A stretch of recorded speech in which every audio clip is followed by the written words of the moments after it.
আজকে বাজার থেকে অনেক আম নিয়ে এসেছিল আচার খাওয়ার জন্য। আর মা এখানে চিংড়ি মাছ ভাজা দিয়েছিল আমাকে খাওয়ার জন্য। বাবা আজকেও আমার জন্য চিংড়ি মাছ নিয়ে এসেছিল বাজার থেকে। আজকে ঘুম থেকে উঠতে আমার একটু দেরি হয়ে গেল। তাই জন্য কোনো কাজই আমার সারানো, সব কাজই মা সেরে নিয়েছিল। তাই আমি ভাবলাম যে চাটাই বসিয়ে দিই। তো দেখো আমি এখানে চাটা বসে আর চাটা খেয়ে আমি যাবো কাজে।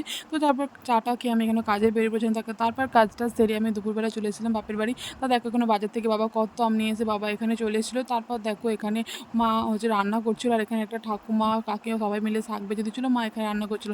তারপর আমি স্নান টান করে দেখো এখানে চুলটা একটু আঁচড়ে নিচ্ছিলাম। তারপরে আমার মা আমাকে এখানে দিয়েছিল চিংড়ি মাছ ভাজা। বাবা যেহেতু আজকেও চিংড়ি মাছ দিয়েছিল তাই জন্য চিংড়ি মাছ খাচ্ছিলাম। আর এখানে দেখো দাদুকে ভাত দিয়েছে, দাদু খাচ্ছিল। আর এখানে আমরা ভাত খাবো বলে সবাই ভাত ভাত বেড়েছে। তারপর বিকালবেলা আমি ঘর বেরিয়ে পড়েছিলাম। দেখো এখানে দেখো যে পরিবেশটা কত সুন্দর, তাই না? তো ফাইনালি বাড়ি চলে এলাম। বাড়ি এসে দেখো আমি এখানে তো তারপর আমি এখানে ফ্রেশ হয়ে নিয়েছিলাম, তারপরে চুলটা বেঁধে নিলাম। তারপর দেখো আমি এখানে একটু সিঁদুর পরে নিচ্ছিলাম। তো যেহেতু সিঁদুরটা ছিল তাও একটু পরে নিলাম। তারপর এখানে কাকিমাদের বাড়ি দেখো এখানে গোলুকে খাওয়াচ্ছিল। তারপর আমি একে নিয়ে একটু মজা করছিলাম। তারপর বোন চা খাওয়াচ্ছিল, তো চা খেয়ে নিলাম। তারপর চা খেয়ে আমি এখানে বাড়ি চলে এসেছিলাম। মা বলছিল সন্ধ্যে একটু দিয়ে দে।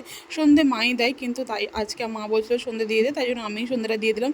তারপর দেখো সন্ধ্যে দিয়ে আমি নিচে চলে এসেছিলাম। তারপর বাবা এখানে ভেজিটেবল ছিল, তারপর আমরা এখানে সবাই মুড়ি খাচ্ছিলাম।